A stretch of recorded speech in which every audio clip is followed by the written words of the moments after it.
Strawberry lemonade. Ingredients: strawberry syrup, 1 pound strawberries, 32 ounces water, 1½ cup sugar. Drink recipe: 1/4 cup strawberry syrup, 1 cup lemonade, 1 strawberry for garnish, 1 cup ice cubes. Instructions: strawberry syrup. Wash and hull your strawberries.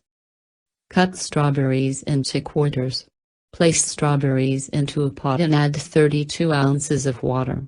Bring to a boil, then simmer for 15 minutes.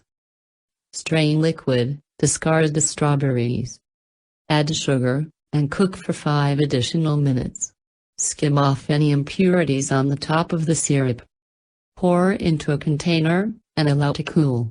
Store the syrup in the refrigerator for up to 2 weeks. Strawberry lemonade drink. Fill a large glass with ice, add 1/4 cup strawberry syrup, and then 1 cup of your favorite lemonade. Stir to combine. Garnish with strawberries if desired.